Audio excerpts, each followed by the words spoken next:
Welcome back to the Realty Rundown from the Nic Wyse team, where Nick knows the market and you get wise replies to all your real estate questions. That's right. And I'm Nathan Schwartz. Good to be back. I wasn't able to join last week's solo episode, but I'm here today to dig into some big details. Nick just got back from Washington, D.C., where he met with Congressman Rudy Yakym to talk about national housing legislation, tax reform, and the future of real estate.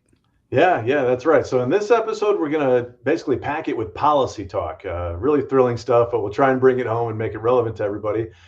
We want to talk a little bit about what's going on with the big, beautiful bill, the SALT deductions, as we call them, the state and local tax deductions, and the capital gains exclusion, a little bit of other legislation that's out there, and then kind of what's got everything abuzz, right now in Washington, D.C.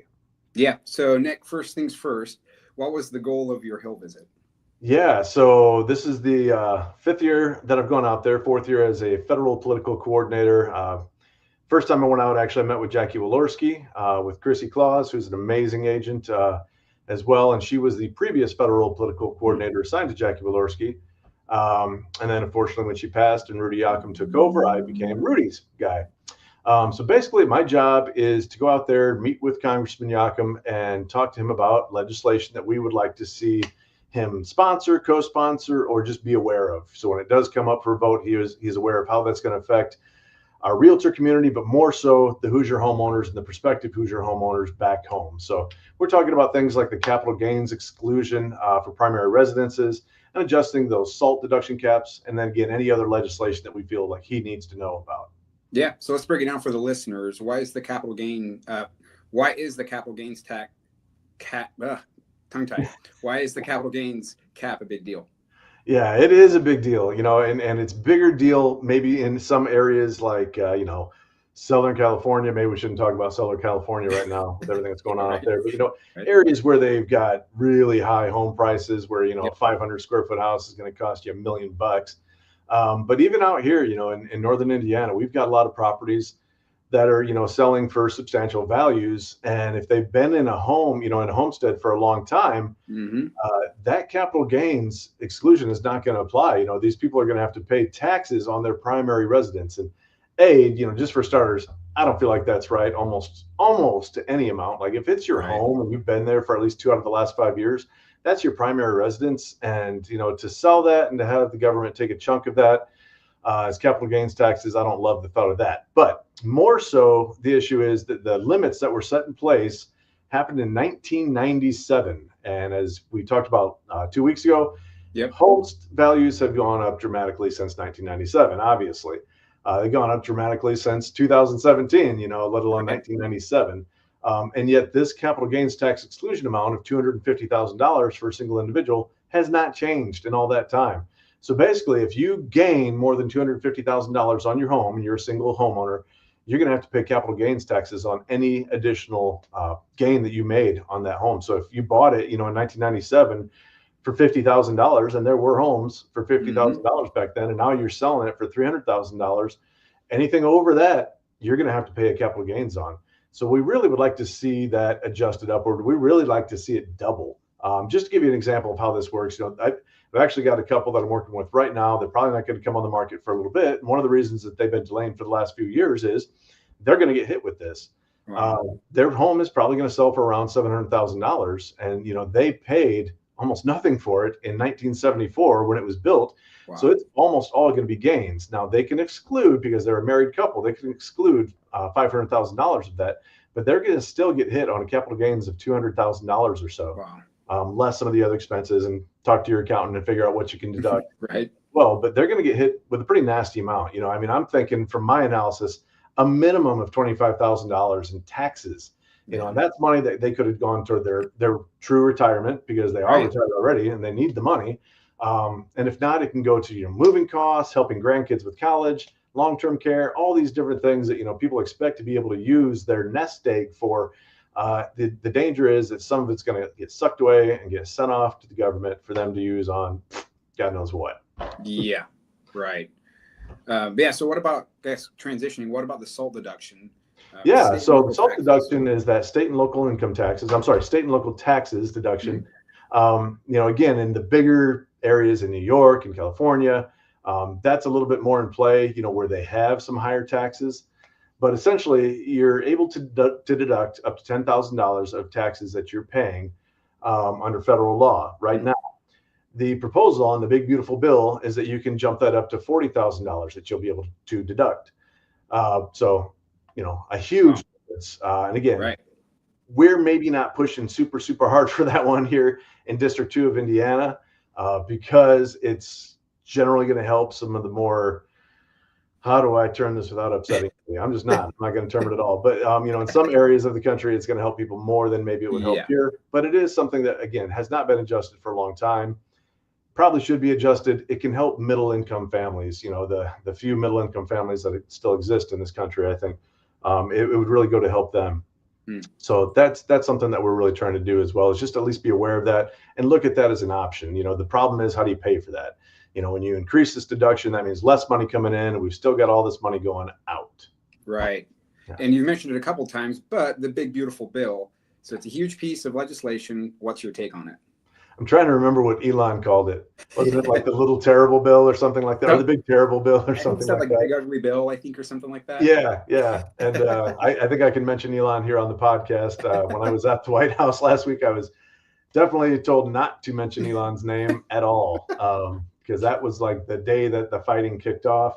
Hopefully that's de-escalating a little bit. I think if those two can get along, that will probably be for the betterment of the country. My personal beliefs.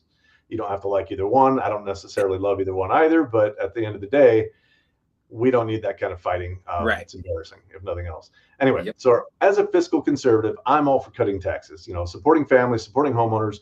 The big beautiful bill means basically huge sweeping tax relief without meaningful spending cuts. And so that's my issue. We want to keep those, the Trump 40 or 45, his first presidency, he made a lot of, tax cuts for people. And if those expire, it'll represent the largest tax increase on all Americans in history.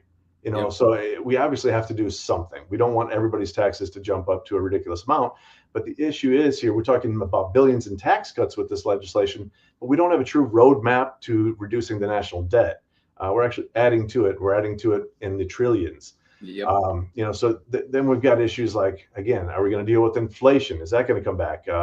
This is going to put pressure on interest rates, which are still hovering, at 7% or higher. It's going to basically mean fewer resources for future growth. So while I am all for tax reform, I want lower taxes, but this has to be done responsibly.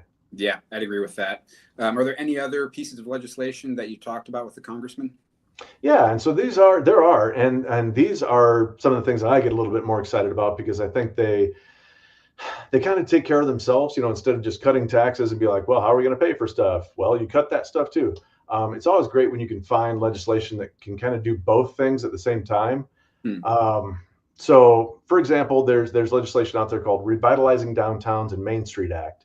And what this does basically is it provides tax credits to convert vacant commercial buildings into residential or mixed use buildings. Okay. So it can be partially residential. It can be partially, there's a couple coffee shop down below, maybe a little Dollar General, probably something like that down below. Hopefully not a Dollar General, more mom and pop would be great for me. But basically turning underused space into affordable housing. So here in Middlebury, where I live, we don't have a lot of that. We don't have unused commercial space so much, but certainly in Elkhart, Goshen has some. In fact, we've already seen some of this happen in Goshen. I think it's called the Hawk or the Lofts or something like that. They're kind of on the south side of downtown Goshen. They've already converted a bunch of those into apartments and condos. So we've seen how some of this can work. And basically this would give a targeted tax credit to make those spaces livable, creating affordable housing without sprawling, without like, oh, we're going to build a whole another 40-acre subdivision, subdivision over here, and everybody's going to need a septic, and that's going to fail in 20 years. So we don't necessarily want more sprawl. And it also doesn't create what we call NIMBY. NIMBY is NIMBY, stands for not in my backyard. I would not love it if somebody built a subdivision right behind my property. Not great. When there's a dead space out there, when there's this commercial building that's just sitting there with broken windows, if we can convert that into some beautiful residential, I feel like that's a huge win. Yeah. Yeah, I would agree with all that. What else do we? Oh, another one I wanted to make sure I mentioned was the Uplifting First Time Home Buyers Act.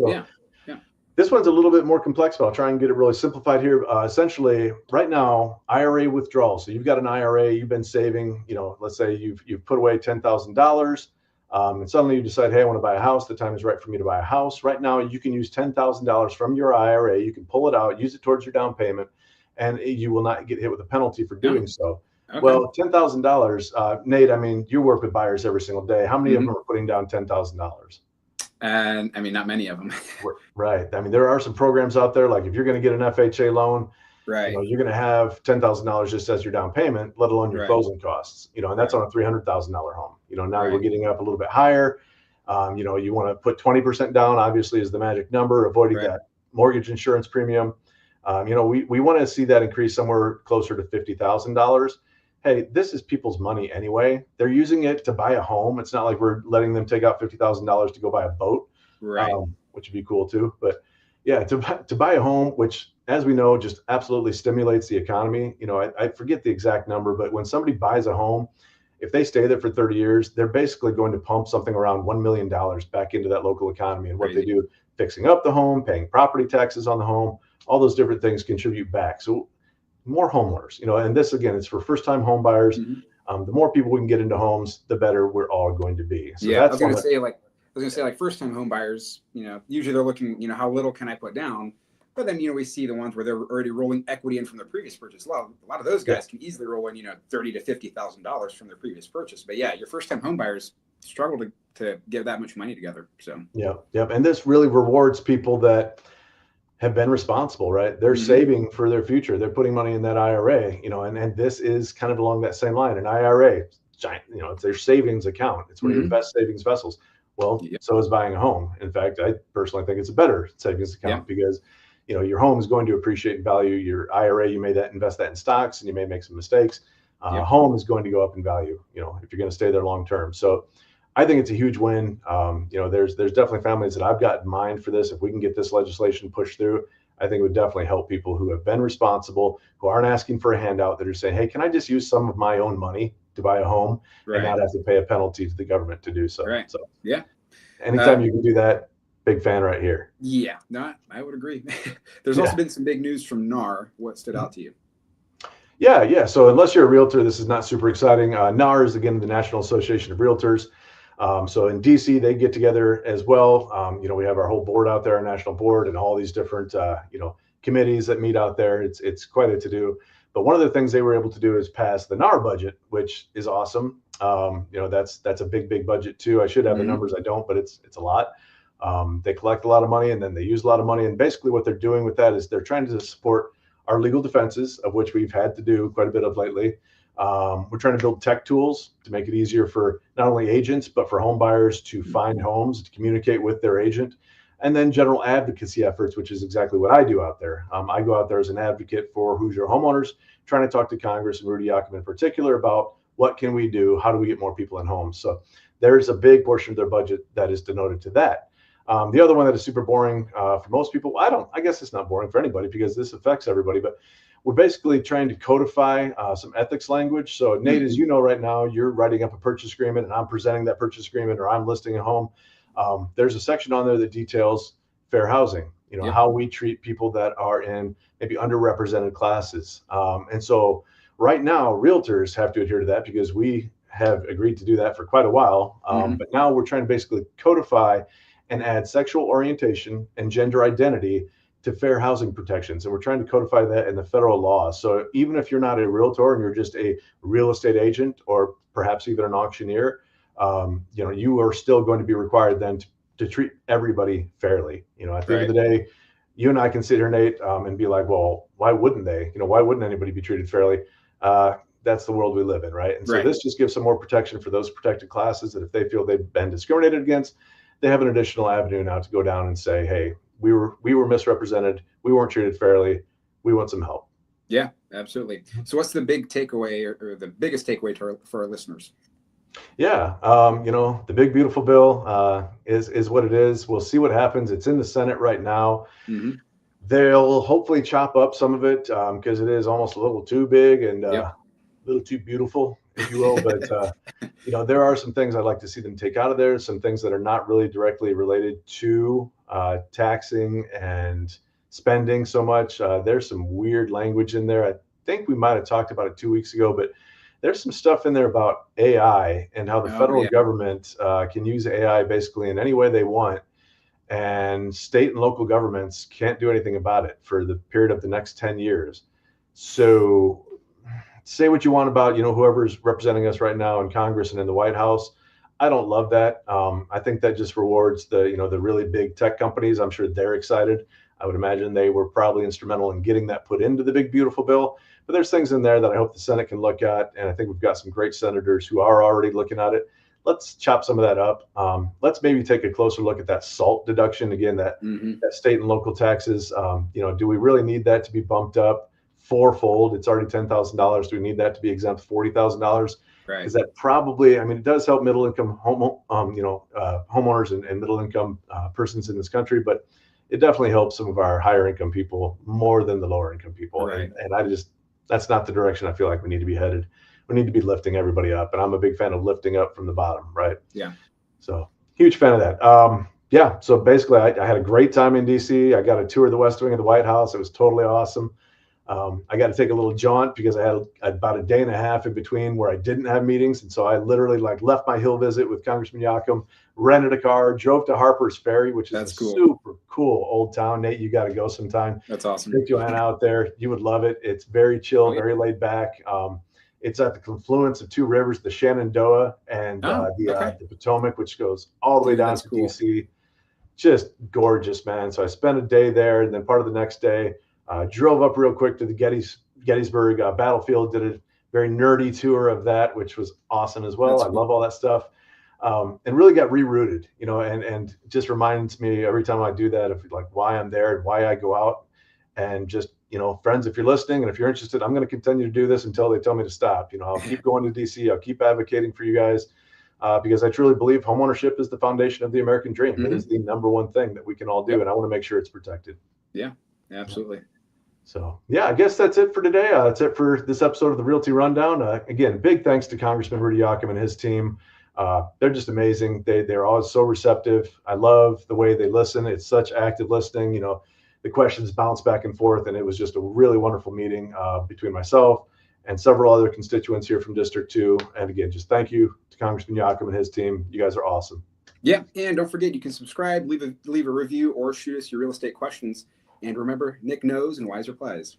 Yep. And hey, Nate knows too. That's right. Nate knows too. Right. We're going to have to incorporate that more. Nick and Nate know. We know. That's right. We do. We really do. That's right, guys. Listen to us. That's right. We got your back. All right, guys. Well, thanks everybody for tuning in, and we will see you next week. Thanks, guys.